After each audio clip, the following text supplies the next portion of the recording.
Welcome to the Voice Summit. I'm Steve Adubato. This is it's a three-day event. Three-day event, right?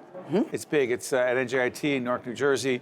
Biggest voice summit in the world. We're pleased to be joined by Noelle LaCharite, who is Principal PM Manager and Applied AI, I believe that stands for Artificial Intelligence Engineer, at Microsoft. What do you guys do at Microsoft? Something about windows and mice and buttons, something like that. Okay, come on, break this title down for us.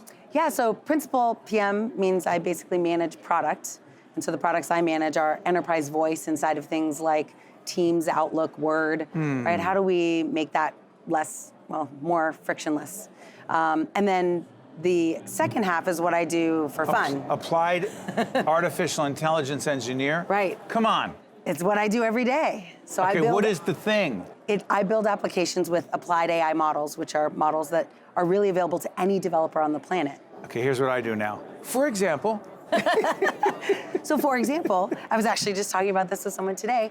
What if I had this great idea to create an application that could, like I have a son, he has Down syndrome, he has slurred speech, so he can't easily talk to something like Alexa or Cortana or Google. So what if I could build a model that could learn his speech as a dev? I could just build an app that understands his speech. A dev and a developer. Yeah, and then translate it so that Alexa or Google could understand what he's saying. Doable? Doable. And you don't even have to be like a data scientist or machine learning person. You don't need any of that. What do you have to have? You have to be a developer, which means you could start, literally you could go take a JavaScript course today, and by tonight you could be building machine learning models all by yourself. Given how expansive the universe of those who could participate, including someone like me, who, let's just say, struggles with certain technological issues. Right. What does that mean? I know it's a big picture question. What does it mean for the future of voice technology if virtually everyone can play in the game? Yes, well, I mean, that's my hope. I think it's also Microsoft's hope. We call it the democratization, right? What a word. Or commoditization, right? In the terms Is there a difference? Not really. Really? Not from the perspective of a dev. Okay. Yeah, probably from the perspective of a person wanting to make money off of my work. Okay, I got it. Right? We can be small d democratic, but also be capitalist at the same time? Apparently. Okay, so you're saying as the field gets broader and broader and more people are participating, there's an issue that you brought up with our producers that I want to bring up with you. Yes. I told you before we got on the air, I'm a student of leadership. I teach it, I write it, I think about it. I'm not that good at it at times. You use an expression called mindful leadership. What the heck does that mean? Because I need to incorporate it in one of my seminars. Yes, oh, what absolutely. Is it? I'm not joking. So I have had the pleasure of working for some of the greatest CEOs and leadership teams at IBM, Red Hat, Amazon, Microsoft. And the leaders I would classify as good share some certain qualities. And I've termed them mindful leadership, but things like people over product, like never putting the product before your team. Like those products come and go. I've watched the Fire Phone disaster. I watched Windows Phone go away. And all those people ended up moving into products that became extremely successful for the company. And if you didn't put them first, if you treated them like failures, like the product is, you would have lost those people. People over product. People over product. If someone goes the other way, product over people, the outcome? You lose those people. And your competitor picks them up and they deliver a product that you thought you'd build. Stay on mindful leadership. A second quality is? So the second quality is basically how important it is to have velocity, not be basically a primary effort. So the way I term it is clarity over velocity. That you're always driving to get a clear understanding of what you're trying to do over doing it fast. So to give you an example, one of our executive leaders at Microsoft literally told a team, if the model isn't doing what we want or isn't right, it doesn't matter that you're supposed to release it next week or next month or next year. What do you do? Call a timeout and say we need? Totally Come on, seriously. Yeah, and you lose money for the company. Okay. Yes. See, it's a mindful leadership tactic. Not everyone can play.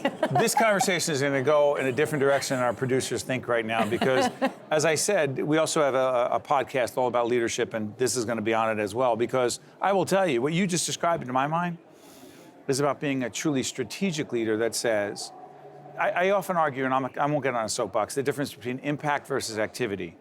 right? That's right, yeah. Let's have a lot of activity, let's have Yes. deadlines, let's do a lot of stuff. I'm Velocity, sorry, yes. what impact did you have? I'm sorry, what? Right. You seem to be saying, if the game plan to do this thing, whatever it is not gonna have the desired impact and is not strategic, you call a timeout and say, listen, we're not doing this? That's right. But we got a deadline. That's right. Go ahead. Well, here's the interesting thing. AI, now that it's part of the mainstream, part of product teams, AI forces this, right? Because AI models start bad.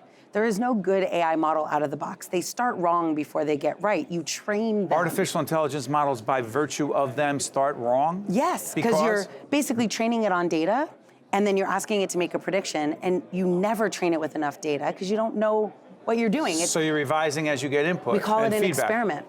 It's been called an experiment for decades, right? This is not a new thing, but now we're putting it in companies as their main product, and they're like, no, March, we gotta get this puppy out the door, and everyone's like, who came from the AI side is like, this could fail tomorrow.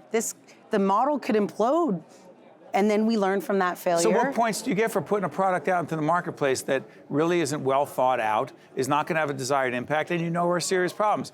You think you get points for just making a deadline? Right, but I think there is a methodology, a mindset from maybe 20 years ago that absolutely thinks that that's the scorecard. Productivity cannot be confused with impact and mindful leadership. That's right. I love that. Why are you fascinated by leadership? Probably because as a woman in tech, and specifically a minority, I've not had great peers or even role models or direct leaders that I could look at and go, I want to emulate that behavior. So I started looking past my direct line and identifying like, who are the senior leaders? Who are the corporate vice presidents, executive vice presidents, CEOs? What are they doing? And why is there such a big gap with what they're saying and my life? As like, I'm still a director, I'm still relatively senior in my field, but I do not get that same mindful, connection. I don't get empathetic. Nobody comes to me and says, oh yeah, don't worry about that deadline. If it's not the right thing to do, don't do it. I'm the one holding that bar. But Noelle, let me follow up on this. Sure. I interview people all the time, and it's clear to me when someone is a really good communicator. And I'm not saying this simply because you're sitting across from me. You're a really good communicator, interpersonally strong. You're a good listener. You engage people. You have concrete examples. I can see you from New Jersey? No, New York City. Yeah, I know. I was just setting you up for that. Okay, listen, we're not I always love Jersey, though. Hey, listen, we're not always second fiddle because we got the Voice Summit. That's but leave right. that alone for now. Here's my point. There are folks who think that the Voice Summit and this whole world of artificial intelligence is dominated by people who necessarily do not have great interpersonal skills, do not engage people. They are just people who are so smart, scored way higher than us on their math SAT or ACT or whatever it is, and they're a different breed. You seem, there's a question here, you seem to have it all. Yeah, I've heard the term like unicorn used before, but I don't believe it. I actually believe that, especially now with AI, we are encouraging people to be storytellers, to be creative. Storytellers? Yes. And artificial intelligence that some people think they're going to take over our thinking? Yes, but they're actually not. And as a matter of fact, some of the best and most impactful technology that uses AI, like Alexa, has actually brought people together, has helped people like my dad feel more part of the world instead of excluded from it. So there's very unique use cases that you have to think about that's well beyond just like, oh, is this person, is this technology going to take away a part of my job I didn't really like anyway? Right? It's actually bringing the world together in a much more real way, I think. You love this work. I do. You do great work. Yeah, I love it. And you're really good. You made my job very easy. You really broke this down. And you're called an evangelist. I think, self-described as an evangelist. And my friends would probably call me evangelist. And you're a There is teacher. no such role in my company. You're a teacher. I'm a teacher for sure. Thank you. I appreciate it, Noelle. Well done. Thank you. I think at NJIT there are a lot of smart students. I came to NJIT for mechanical engineering because within state, it's one of probably the top 3 schools for engineering. It sort of creates a friendly competition where you can learn from them. It's a great academic school. I feel I'm being challenged, but at the same time, I love the classes I'm taking. The atmosphere of being here is like being at an upstart company. It's that same kind of drive, that same kind of passion.